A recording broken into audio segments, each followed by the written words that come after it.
बातमीपत्रात आता पाहूयात गल्लीपासून ते दिल्लीपर्यंतच्या ताज्या घडामोडींचा धावता आढावा। राज्य सरकारच्या मंत्रिमंडळ बैठकीत सोमवारी अनेक महत्त्वपूर्ण निर्णयांना मंजुरी देण्यात आली। विकसित महाराष्ट्र 2047 या विजनला अनुसरून विविध क्षेत्रांमध्ये सुधारणा करण्याचा निर्णय घेण्यात आला आहे। विशेषतः शासन सेवेतील भरती प्रक्रिया अधिक पारदर्शक आणि सुलभ करण्यावर भर देण्यात आला असून यामुळे भविष्यातील प्रशासन अधिक कार्यक्षम होण्याची अपेक्षा व्यक्त केली जाते।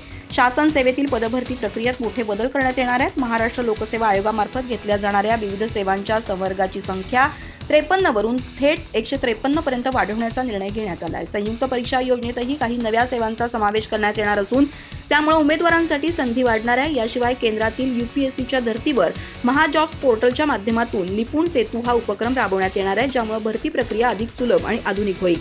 नगर विकास विभागानं कुळगाव बदलापूर परिसरातील विकास आराखड्यात बदल करण्याचा निर्णय घेतलाय। यामध्ये स्टेडियमसाठी राखीव असलेल्या जागेचा काही भाग वीज उपकेंद्रासाठी देण्यात येणार आहे। सुमारे 4 एकर जमीन टाटा पॉवर कंपनीला हस्तांतरित केली जाणार असून यामुळे परिसरातील वीज पुरवठा व्यवस्थेत सुधारणा होण्याची अपेक्षा आहे। शिक्षण आणि कौशल्य विकास क्षेत्रातही सरकारनं मोठा निर्णय घेतलाय। मुंबईमध्ये IES स्किल टेक विद्यापीठ स्थापनेस मंजुरी देण्यात आली आहे। हे विद्यापीठ कायमस्वरूपी स्वयं अर्थसहाय्यित खाजगी स्वरूपात उभारलं जाणार आहे। या माध्यमातून कुशल मनुष्यबळ तयार करण्यावर भर देण्यात येणार असून रोजगाराच्या नव्या संधी निर्माण होतील असा विश्वास व्यक्त करण्यात आलाय। पुणे महापालिकेच्या क्षेत्रीय कार्यालयांच्या नव्या रचनेवरून राज्यातील राजकारणामध्ये नव्याने खळबळ उडाली आहे। बारामतीतील पोटनिवडणुकीची पार्श्वभूमी असतानाच उपमुख्यमंत्री सुनेत्रा पवार यांनी थेट मुख्यमंत्री देवेंद्र फडणवीस यांच्याकडे पत्र पाठवून गंभीर आक्षेप नोंदवले आहेत। महापालिकेने केलेल्या बदलांमुळे काही प्रभागांमधील प्रतिनिधित्वावर परिणाम होत असल्याचा दावा त्यांनी केला आहे। या तक्रारीमुळे प्रशासन आणि राजकारण या दोन्ही स्तरांवर चर्चा सुरू झाल्या आहेत। सुनेत्रा पवार यांनी आपल्या पत्रामध्ये पुणे महापालिकेच्या क्षेत्रीय कार्यालयांच्या पुनर्रचनेमुळे प्रभाग समित्यांमधील सत्ता संतुलन बिघडत असल्याचा आरोप केला आहे। विशेषतः काही भागांमध्ये राष्ट्रवादी काँग्रेसचे नगरसेवक अधिक संख्येने निवडून आले असतानाही त्यांना अपेक्षित प्रतिनिधित्व मिळत नसल्याचं त्यांनी नमूद केलं। यामुळे स्थानिक स्वराज्य संस्थांमध्ये अन्यायकारक परिस्थिती निर्माण होत असल्याचा मुद्दा त्यांनी पुढे आणला आहे। पुण्यामध्ये सध्या एकूण 15 क्षेत्रीय कार्यालये आहेत आणि त्यांची नव्याने रचना करण्यात आली आहे। या बदलांनंतर वडगाव शेरी आणि एरेवडा भागामध्ये राष्ट्रवादी काँग्रेसचे नगरसेवक जास्त असतानाही संबंधित प्रभाग समित्यांचे अध्यक्षपद भाजपच्या नगरसेवकांकडे गेल्याचा आरोप करण्यात आला आहे। या प्रकारामुळे राजकीय समतोल बिघडल्याची भावना निर्माण झाली असून त्यावर तातडीने लक्ष देण्याची मागणी करण्यात आली आहे। या तक्रारीनंतर मुख्यमंत्री देवेंद्र फडणवीस यांनी त्वरित कारवाई करत संबंधित प्रकरणाची दखल घेतली आहे। त्यांनी ही बाब पुणे महापालिकेकडे पाठवत सविस्तर खुलासा मागवला आहे। तसेच नगर विकास विभागाला या संदर्भात आवश्यक त्या हालचाली करण्याचे निर्देश दिले आहेत। महापालिका आयुक्तांकडून वस्तुस्थितीदर्शक अहवाल सादर करण्यास सांगितल्याने या प्रकरणाची गंभीरता अधोरेखित झाली आहे। नाशिकमधील भोंदूबाबा अशोक खरात यानं अनेक महिलांवर केलेले लैंगिक अत्याचार आणि त्याचे समाज माध्यमांवर व्हायरल झालेले संतापजनक व्हिडिओ यामुळे संपूर्ण राज्यात तीव्र संताप व्यक्त केला जात असून या गंभीर प्रकरणाची आता SIT मार्फत सखोल चौकशी सुरू आहे। या प्रकरणाचे पडसाद राजकीय वर्तुळातही मोठ्या प्रमाणावर उमटत असतानाच राष्ट्रवादी काँग्रेस शरद पवार गटाचे नेते रोहित पवार यांनी या संदर्भात अत्यंत धक्कादायक माहिती समोर आणल्यानं खळबळ आणखी वाढली आहे। रोहित पवार प्रसारमाध्यमांशी बोलताना म्हणाले, या प्रकरणात केवळ सामान्य लोक किंवा अराजकीय व्यक्तीच नव्हे तर राजकीय नेत्यांचेही व्हिडिओ आहेत। खरातसोबत राजकीय लोकांचे व्हिडिओ आहेत का असा प्रश्नही पवारांनी उपस्थित केला। तसंच या संपूर्ण प्रकरणात निष्पक्ष चौकशी करण्याची मागणी त्यांनी केली आहे। पुढे बोलताना रोहित पवार म्हणाले, नाशिकमध्ये 35 हनी ट्रॅप प्रकरणं समोर आली आहेत। त्यात काय कारवाई झाली? संबंधित अधिकाऱ्यांवर दबाव आणला गेला का? काही अधिकाऱ्यांना गप्प केलं गेलं का? हे व्हिडिओ बाहेर कसे आले? हे सामान्य लोकांचे व्हिडिओ आहेत असं सांगितलं जातं, पण खरं तर यात राजकीय लोकांचे व्हिडिओ आहेत। कोणाचे आहेत, कोण त्यांच्या सोबत आहे, सर्व उघडपणे समोर यायला हवं। रोहित पवारांनी भाजपवर गंभीर आरोप करताना म्हटलं की भाजप नेहमी आपल्या मित्रपक्षांना संपवण्यासाठी असे प्रकार करतं। नितीश कुमारचं काय झालं, साताऱ्यात काय चाललंय, आता जर चौकशी करायची असेल तर सगळ्यांची करा, सर्व नेत्यांची चौकशी व्हायला पाहिजे। त्या गेल्या, पण इतर लोक का बाहेर येत नाहीत? SITचा चुकीचा वापर लोक करत असतील, काही लपवत असतील। काही नेते म्हणतात की आमच्या लोकांचे व्हिडिओ पुढे येऊ देऊ नका, SITचा वापर सिस्टीम क्लिअर करण्यासाठी करा, असंही पवार म्हणाले। आखातातील युद्धांमुळे मुंबईतील इंदू मिलमधील डॉक्टर बाबासाहेब आंबेडकरांच्या स्मारकाचं काम आणखी वर्षभर लांबणीवर पडण्याची शक्यता आहे।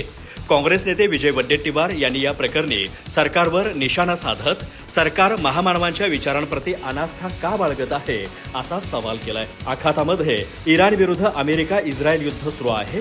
या युद्धामुळे तांबे आणि स्वयंपाकाच्या गॅसचा तुटवडा निर्माण झाला आहे।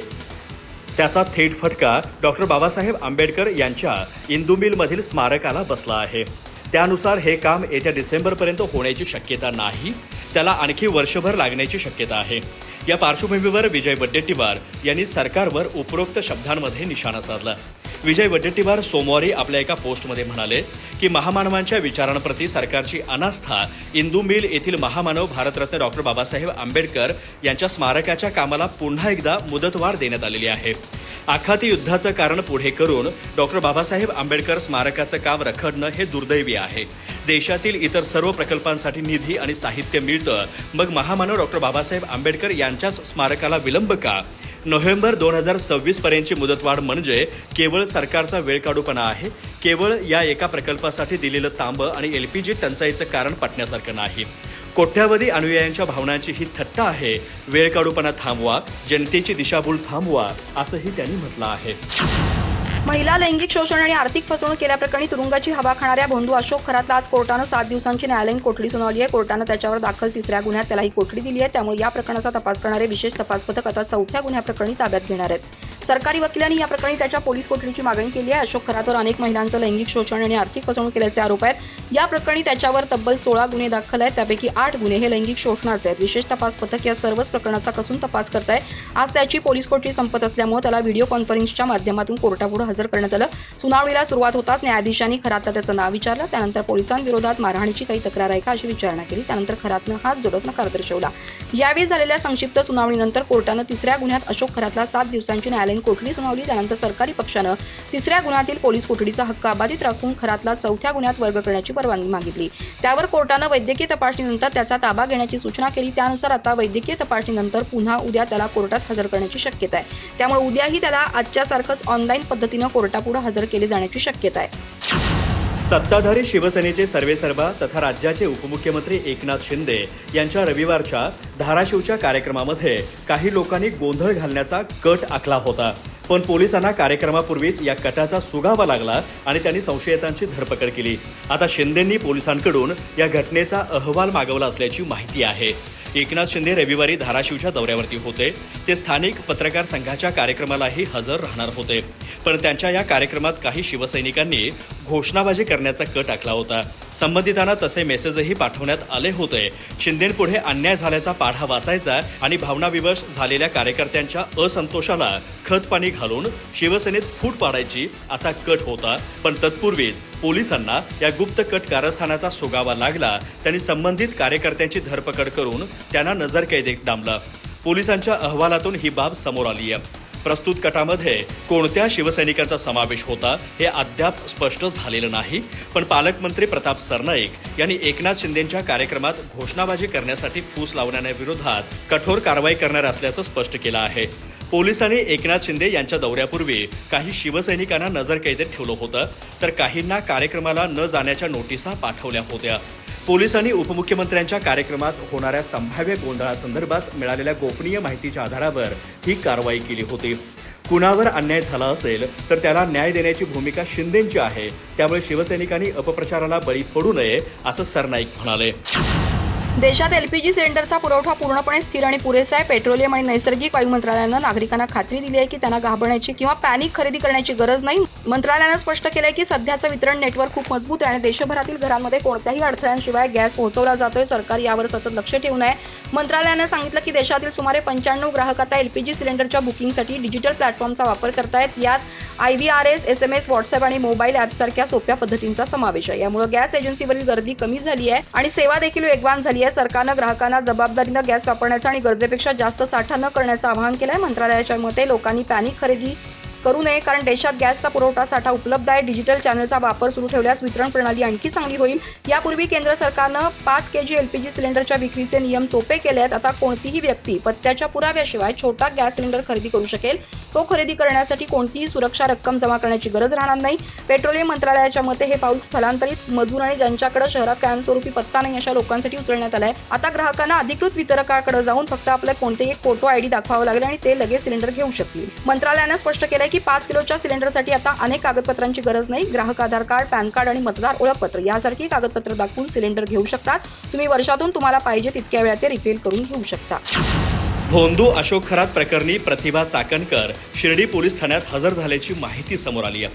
प्रतिभा चाकणकर या रुपाली चाकणकर यांची बहीण असून त्यांच्यावर देखील गुन्हा दाखल झालेला होता. अशोक खरातने जी खाती वापरली त्या खात्यांमध्ये प्रतिभा चाकणकर यांच्यासह त्यांच्या मुलांच्या खात्यांचा सुद्धा समावेश होता। या सगळ्या पार्श्वभूमीवर आता त्यांची चौकशी होणार आहे। रुपाली चाकणकर यांची बहीण प्रतिभा चाकणकर यांना शिर्डी पोलीस ठाण्याने 4 दिवसांपूर्वीच नोटीस बजावली होती।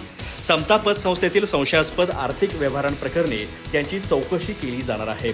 प्रतिभा चाकणकर आणि त्यांच्या मुलांच्या नावे असलेल्या एकूण 4 बँक खात्यांमधून तब्बल 2,40,00,000 रुपयांचे व्यवहार झाल्याची माहिती तपास यंत्रणांच्या हाती लागली असून या मोठ्या रकमेच्या स्रोतांबाबत आणि व्यवहारांच्या स्वरूपाबाबत आता पोलीस सखोल तपास करणार आहेत। अशोक खरात हा समता पतसंस्थेतील 100 खात्यांवर तर सिन्नर येथील जगदंब पतसंस्थेतील 32 खात्यांवर नॉमिनी असल्याची धक्कादायक माहिती समोर आली आहे। यापैकी सिन्नरमधील खात्यांची चौकशी नाशिक ग्रामीण पोलीस करत असून समता पतसंस्थेतील व्यवहारांचा तपास शिर्डी पोलिसांकडून सुरू आहे। याच तपासाच्या साखळीचा भाग म्हणून आता प्रतिभा चाकणकर यांची चौकशी केली जाणार आहे। अशोक खरातने या पतसंस्थेच्या माध्यमातून आपला काळा पैसा पांढरा केल्याचा संशय आहे, कारण समता पतसंस्थेमध्ये खरात नॉमिनी असलेले 100हून अधिक खाती आढळलेत। ही खाती 57 वेगवेगळ्या लोकांच्या नावे आहेत। त्यावरून 60 कोटींहून अधिकचा व्यवहार झाला आहे। या प्रकरणी आतापर्यंत 33 खातेदारांची चौकशी पूर्ण झाली आहे। यापैकी बहुतांश लोकांना या पतसंस्थेत आपलं खातं असल्याचं माहितीही नाही असा जबाब दिला आहे। आता प्रतिभा चाकणकर यांच्या चौकशीअंती काय माहिती समोर येते याकडेच सर्वांचं लक्ष असणार आहे। अधिक माहिती आणि ताज्या घडामोडींसाठी आजच आमचे चॅनल सबस्क्राईब करा।